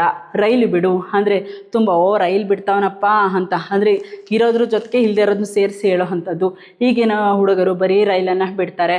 ಕೈ ಕೊಡು, ಇದು ಕೂಡ ಅಷ್ಟೇ, ಮೋಸ ಮಾಡುತ್ತಾರೆ. ಕಳ್ಳರು ಪೊಲೀಸರಿಗೆ ಕೈ ಕೊಟ್ಟರು. 2 ಬಗೆ ಅಂದರೆ ಮೋಸ ಮಾಡೋ ಅಂಥದ್ದು. ಇದು ಕೂಡ ಉಂಡ ಮನೆಗೆ 2 ಬಗೆಯುವಂಥದ್ದು. ಮೂಗು ಹಾಕು ಅಂದರೆ ಒಬ್ಬರು ಮಾತಾಡ್ಬೇಕಾದ್ರೆ ನಾವು ಒಂದು ಸ್ವಲ್ಪ ಹೋಗಿ ಮೂಗು ತೋರಿಸೋವಂಥ ಕೆಲಸ. ಮೂಗು ತೂರಿಸು, ಇದು ಅದೇ ಸೇಮ್ ವರ್ಡ್ಸ್ ಬರುತ್ತೆ. ಮೊರೆ ಹೋಗು, ಕಷ್ಟ ಬಂದಾಗ ನಾವು ದೇವರಿಗೆ ಮೊರೆ ಹೋಗ್ತೀವಿ, ಪ್ರಾರ್ಥನೆ ಮಾಡ್ತೀವಿ. ಕಾಲು ಕೀಳು ಅಂದರೆ ಆ ಜಾಗದಿಂದ ನಾವು ಆಚೆ ಕಡೆ ಹೋಗೋದನ್ನು ಕಾಲು ಕೀಳು. ತಲೆ ಹಾಕು, ಇನ್ನೊಬ್ಬರ ವಿಷಯಗಳಿಗೆ ನಾವು ತಲೆ ಹಾಕುವಂಥದ್ದು. ಕೈಯೊಡ್ಡು, ಕೈಯೊಡ್ಡು ಅಂತಂದರೆ ಯಾವುದಕ್ಕೆ ನಮಗೆ ಬೇಕಿಗೆ ನಾವು ಕೈ ಒಡ್ಡುವಂಥದ್ದು, ಬೇಕು ಬೇಡಗಳಿಗೆ. ಸೊ ಲಂಚಕ್ಕೆ ಕೈ ಒಡ್ಡಬಾರ್ದು. ರಾಮಬಾಣ, ರಾಮಬಾಣ ಅನ್ನುವಂಥದ್ದು ಏನು, ನಮಗೆ ತೀಕ್ಷ್ಣವಾಗಿರುವಂಥದ್ದು ರಾಮಬಾಣ. ಹಾಗಾಗಿ ನಮಗೆ ತುಂಬ ಸಹಾಯಕ್ಕೆ ಬರೋವಂಥದ್ದು. ಈಗ ನೀಲನಕ್ಷೆ ಪರೀಕ್ಷೆ ನಮಗೆ ಪಾಸಾಗೋಕ್ಕೆ ರಾಮಬಾಣವಾಗಿರುತ್ತೆ. ಗಾಳಿ ಸುದ್ದಿ, ಗಾಳಿ ಸುದ್ದಿ ಅಂದರೆ ಸುಳ್ಳನ್ನು ಹಬ್ಬಿಸುವಂಥದ್ದು. ತಲೆಬಾಗು, ನಾವು ಗುರು ಹಿರಿಯರಿಗೆ ತಲೆಯನ್ನು ಬಾಗಬೇಕು. ಗತಿ ಕಾಣಿಸು ಅಂದರೆ ಆ ಶತ್ರುಗಳಿಗೆ ನಿನಗೊಂದು ಗತಿ ಕಾಣಿಸ್ತೀವಿ ಅಂತ ಹೇಳ್ತೀವಲ್ಲ ಹಾಗೆ. ಇದಿಷ್ಟನ್ನು ನಿಮಗೆ ಸ್ವಂತ ವಾಕ್ಯದಲ್ಲಿ ನೀವು ಯಾವುದೇ ನೋಡಿಕೊಂಡ್ರೆ ಸಾಕು, ನೀವು ಬರೀತೀರಾ. ಇನ್ನು ನಾನಾರ್ಥ ಮಕ್ಕಳ, ನಾನಾರ್ಥದಲ್ಲಿ ನಿಮ್ಮದೇ ಟೆಕ್ಸ್ಟ್ ಬುಕ್ಕಿನ ಹಿಂದಗಡೆ ಅಥವಾ ಪಲ್ಲವ ಅನ್ನುವಂಥ ಒಂದು ಗ್ರಾಮರ್ ಬುಕ್, ನಿಮಗೆ ಕನ್ನಡದ ಜೊತೆಯಲ್ಲಿ ಒಂದು ಗ್ರಾಮರ್ ಬುಕ್ ಇರುತ್ತೆ. ಅಲ್ಲಿರುವಂತಹ ಗ್ರಾಮರ್ಗಳನ್ನು ನೀವು, ಅಲ್ಲಿರುವಂಥ ಗ್ರಾಮರ್ನ ವ್ಯಾಕರಣಾಂಶಗಳನ್ನು ಓದ್ಕೊಂಡ್ರೆ ಸಾಕು. ಅದನ್ನು ಬಿಟ್ಟು ಇನ್ನು ಬೇರೆ ಏನನ್ನು ಕೂಡ ಕೊಡೋಕ್ಕಾಗಲ್ಲ ಮಕ್ಕಳು, ಅದನ್ನು ಓದಿ. ಕಳೆಯನ್ನು ಅಂದರೆ ಕಾಂತಿ ಇಲ್ಲವಾಗೂ ವ್ಯರ್ಥವಾದ ಸಸ್ಯ. ಕೆಲವರು ನಾನಾರ್ಥಕ್ಕೂ ಸಮಾನಾರ್ಥಕಕ್ಕೂ ಕನ್ಫ್ಯೂಸ್ ಮಾಡ್ಕೊತೀರ ಮಕ್ಕಳ. ನಾನಾರ್ಥ ಅಂತಂದರೆ ಒಂದು ಪದಕ್ಕೆ 2 ರೀತಿಯ ಅರ್ಥ ಇರುತ್ತೆ. ಸಮಾನಾರ್ಥಕ ಅಂದರೆ ಒಂದು ಪದಕ್ಕೆ ಸೇಮ್ ವರ್ಡ್ಸ್ಗಳನ್ನೇ ಬೇರೆ ಬೇರೆ ರೀತಿಯಾಗಿ ಹೇಳಿರ್ತೀವಿ ಅಷ್ಟೇ. ಇಲ್ಲಿ ಕಳೆ ಅಂದರೆ ಒಂದು ಕಾಂತಿ ಅಂತ, ಇನ್ನೊಂದು ವ್ಯರ್ಥವಾಗದಂತಹ ಸಸ್ಯ ಅಂತ. ತೊರೆ ಅಂದರೆ ಒಂದು ನದಿ, ಒಂದು ಬಿಟ್ಟು ಬಿಡು ಅನ್ನುವಂಥದ್ದು. ಗುರು ಅಂದರೆ ಶಿಕ್ಷಕ ಅಂತಂದಾಗುತ್ತೆ, ಒಂದು ಗ್ರಹ ಅಂತನೂ ಆಗುತ್ತೆ. ಕಲಿ ಅಂದರೆ ವೀರ, ಯುಗ, ತಿಳಿ. ನರ ರಕ್ತದ ನಾಡಿ ಅರ್ಜುನ. ಗಂಡ ಅಪಾಯ, ಸ್ಪತಿ ಅಂತ. ಮುನಿ ಅಂದರೆ ಕೋಪ, ಋಷಿ. ಕರ ಅಂತಂದರೆ ತೆರಿಗೆ ಅಂತ ಆಗುತ್ತೆ, ಕೈ ಅಂತ ಆಗುತ್ತೆ, ಹಸ್ತ ಅಂತಲೂ ಕೂಡ ಆಗುತ್ತೆ. ನೆನೆ ಅಂದರೆ ಸ್ಮರಿಸು, ಒದ್ದೆ ಆಗು. ಹದ್ದು ಅಂದರೆ ಒಂದು ಪಕ್ಷಿ, ಒಂದು ಗಡಿ ಅಂತ. ಇನ್ನೊಂದು ಗುರು ಅಂದರೆ ಶಿಕ್ಷಕನೂ ಕೂಡ ಆಗುತ್ತೆ, ಗ್ರಹ ಅಂತಲೂ ಕೂಡ ಆಗುತ್ತೆ. ಫಲ ಅಂದರೆ ಹಣ್ಣು, ಲಾಭ. ನರ ಅಂದರೆ ಒಂದು ಮಾನವ, ಇನ್ನೊಂದು ರಕ್ತದ ನಾಳಗಳು. ಇಲ್ಲಿ ರಿಪೀಟ್ ಆಗಿದೆ ಗುರು ಅನ್ನೋಂಥದ್ದು, ಕರ ಅನ್ನೋದು ರಿಪೀಟ್ ಆಗಿದೆ. ಬಗೆ ಅಂದರೆ ವಿಧ ಅನ್ನೋದು, ಯೋಚಿಸು ಅನ್ನೋಂಥದ್ದು. ಬಟ್ಟೆ ಅಂದರೆ ಒಂದು ದಾರಿ ಆದರೆ ಮತ್ತೊಂದು ವಸ್ತ್ರ. ಕವಿ ಅಂದರೆ ಒಂದು ಆವರಿಸು ಅನ್ನುವಂಥದ್ದು, ಇನ್ನೊಂದು ಕಾವ್ಯವನ್ನು ಬರೆಯುವವನು ಅಂತ. ಹರಿ ಅಂದರೆ ಒಂದು ಶತ್ರು, ಇನ್ನೊಂದು ತಿಳಿದುಕೋ ಅಂತ. ಹೊಳೆ ಅಂದರೆ ಒಂದು ನದಿ ಆದರೆ ಒಂದು ಮಿಣುಗೋದು, ಒಳಿತಾ ಇದೆ ಅಂತ ಹೇಳ್ತೀವಲ್ಲ ಹಾಗೆ. ನೆರೆ ಅಂದರೆ ಒಂದು ಪ್ರವಾಹ ಅನ್ನುವಂಥದ್ದು, ಇನ್ನೊಂದು ನೆರೆಯವರೆಲ್ಲ ಕೂಡ ಸೇರಿದ್ರು ಅಂತ ಹೇಳ್ತೀವಲ್ಲ ಹಾಗೆ, ಸೇರು ಅನ್ನುವಂಥದ್ದು. ಇನ್ನು ಸಮಾನಾರ್ಥಕದಲ್ಲಿ ಸುತ ಅಂದರೆ ಮಗ ಅನ್ನೋ ಅರ್ಥ ಇದೆ, ತನಯ ಅನ್ನೋ ಅಂತ ಅರ್ಥನೂ ಇದೆ. ಬಂಗಾರ ಅಂದರೆ ಚಿನ್ನ, ಕನಕ. ನಂಜು ವಿಷ, ಪಾಷಾಣ. ಚಿತ್ತ ಮನಸ್ಸು, ಬಗೆ. ಮಾರ ಮನ್ಮಥ, ಕಾಮ. ತಾಳ್ಮೆ ಸೈರನೆ, ಸಹನೆ. ಕರ್ಮ ಕೆಲಸ, ಕಾಯಕ. ಧರೆ ಅಂದರೆ ಭೂಮಿ, ಹಿಳೆ. ಪುಷ್ಪ ಅಂದರೆ ಸುಮ ಮತ್ತು ಹೂವು. ಸೊ ಇನ್ನು ಏನು ನಾನು ಈಗ ಸ್ಕ್ರೀನ್ ಮೇಲೆ ತೋರಿಸ್ತಾ ಇದ್ದೀನೋ, ನೀವು ಇದಿಷ್ಟನ್ನೇ ಫಾಲೋ ಮಾಡಿದ್ರೆ ಸಾಕು. ಮತ್ತು ಇದು ಸೇಮ್ ಅನ್ಯ ದೇಶ ಪದಗಳು, ನಿಷೇಧಾರ್ಥಕ ಪದಗಳು, ಅಲ್ಲೇನಿದೆಯೋ ಅದೇ ರಿಪೀಟ್ ಕ್ವಶನ್ಸ್ಗಳೇ ಆಗಿದ್ದಾವೆ, ಬೇರೆ ಏನೂ ಇಲ್ಲ. ಈಗ ನಾನು ಏನೇನು ಈಗ ಸ್ಕ್ರೀನ್ ಮೇಲೆ ತೋರಿಸ್ತಾ ಇದ್ದೀನೋ ಮಕ್ಕಳ, ಇದು ಇಷ್ಟನ್ನೇ ನೀವು ಓದ್ಕೊಂಡ್ರೆ ಸಾಕು, ನೀವು 8 ಅಂಕಗಳನ್ನು ಪಡಿಬೋದು. ಈಗೇನು ನಾನು ಸ್ಕ್ರೀನ್ ಮೇಲೆ ತೋರಿಸಿದ್ದೀವೋ, ಈ ನಾನು ತೋರಿಸ್ತಾ ಹೇಳ್ತಾ ಇರುವಂಥ ಈ ಗ್ರಾಮರ್ ವ್ಯಾಕರಣಾಂಶ ನಮ್ಮ 3 ಮಾಡೆಲ್ ಪೇಪರ್ಗಳು ಮತ್ತು ಪ್ರಿಪೇಟ್ರಿಗಳು ಪೇಪರು, ಹಾಗೆ ಹಳೆಯ ಪ್ರಶ್ನೆ ಪತ್ರಿಕೆಗಳನ್ನು ಸಹ ಸೇರಿದಂತೆ ನಾವಿಲ್ಲಿ ಕ್ರೋಢೀಕರಿಸಿ ಹೇಳ್ತಾ ಇದ್ದೀನಿ. ನೋಡಿ, ಸೇಮ್ ಅನ್ಯದೇಶಿ ಪದ, ನಿಷೇಧಾರ್ಥಕ ಹೇಳಿದ್ದೀನಿ. ಬರುವರು, ಬಾರರು. ಕರೆಯಿತು, ಕರೆಯರು. ತಿನ್ನು, ತಿನ್ನ. ಹೀಗೆ ಈಗ ಬರೆದ್ರೂ ಕೂಡ ಸಾಕಾಗುತ್ತೆ. ಈಗ ಬರೀಲಿ, ನಾನು ಹೇಳಿದ್ನಲ್ಲ, ಬರುವುದಿಲ್ಲ, ಕರೆಯುವುದಿಲ್ಲ, ತಿನ್ನುವುದಿಲ್ಲ, ಹಾಡುವುದಿಲ್ಲ, ಈ ಥರ ಬರೆದ್ರೂ ಕೂಡ ನಿಮಗೆ ಇಲ್ಲಿ 2 ಅಂಕ ಬಂದೇ ಬರುತ್ತೆ ಮಕ್ಕಳ.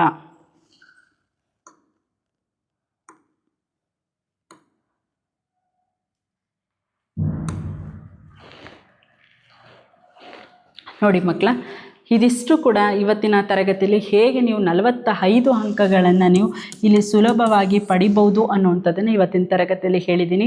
ಮತ್ತೊಂದು ಸಲ ಇಲ್ಲಿ ಸ್ಕ್ರೀನ್ ಮೇಲೆ ಕಾಣಿಸ್ತಾ ಇದೆ, ಇದನ್ನು ಸ್ಕ್ರೀನ್ಶಾಟ್ ಮಾಡ್ಕೋಬೋದು ಅಥವಾ ಬರ್ಕೋಬೋದು.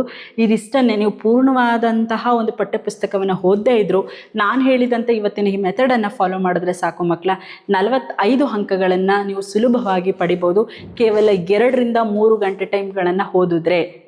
ಇದನ್ನು ಹೇಳ್ತಾ ಇಲ್ಲಿನೂ ಹೇಳ್ತಾ ಇದ್ದೀನಿ, MCQ 10 ಕ್ವಶನ್ಸು, ಬಿಟ್ಟ ಸ್ಥಳ 5, ಹೊಂದಿಸಿ ಬರೆಯಿರಿ 5, ಪತ್ರಲೇಖನ 4. ಸಂದರ್ಭದಲ್ಲಿ ನೀವು ಆಯ್ಕೆಗಳು ಬರೆದ್ರೂ ಕೂಡ 4 ಅಂಕ. 2-3 ಅಂಕದಲ್ಲಿ ಕೇವಲ ಯಾವುದಾದ್ರೂ 3 ಕ್ವಶನ್ಸ್ಗಳನ್ನ ಅಟೆಂಡ್ ಮಾಡಿದ್ರು, 3 ರಿಂದ 4 ಕ್ವಶನ್ಸ್ ಅಟೆಂಡ್ ಮಾಡಿದ್ರು 8 ಅಂಕ. ವ್ಯಾಕರಣದಲ್ಲಿ 8ಕ್ಕೆ 8 ಅಂಕಗಳನ್ನು ಗಳಿಸ್ಬೋದು, ನಾನು ಹೇಳಿದಂತೆ ನೀವು ಬರೆದಿದೆ ಆದರೆ. ಮತ್ತು 4 ಅಂಕವನ್ನು ಕೂಡ ನೀವು ಅಟೆಂಡ್ ಮಾಡ್ಬೋದು, ಅದರಲ್ಲೂ ಪ್ಯಾಸೇಜ್ ರೂಪದಲ್ಲಿರುತ್ತೆ, ಅದನ್ನು ಬರೆದ್ರೆ 2 ಅಂಕಗಳನ್ನು ಗಳಿಸ್ಬೋದು. ಒಟ್ಟು ನೀವು 47ರಲ್ಲಿ ಕನಿಷ್ಠ ನೀವು 45 ಅಂಕಗಳನ್ನು ಗಳಿಸ್ಬೋದು. 100% ಹೇಳ್ತಾ ಇದ್ದೀನಿ ನಾನು ಇದನ್ನು. ಸೊ ಇವತ್ತಿನ ತರಗತಿ ನಿಮ್ಗೆ ಇಷ್ಟ ಆಗಿದ್ರೆ ಮಕ್ಕಳ, ಇದರಲ್ಲಿ ಲೈಕ್ ಮಾಡಿ, ಶೇರ್ ಮಾಡಿ, ಸಬ್ಸ್ಕ್ರೈಬ್ ಮಾಡಿ ಅಂತ ಹೇಳ್ತಾ ಇವತ್ತಿನ ತರಗತಿಯನ್ನು ಮುಗಿಸ್ತಾ ಇದ್ದೀನಿ.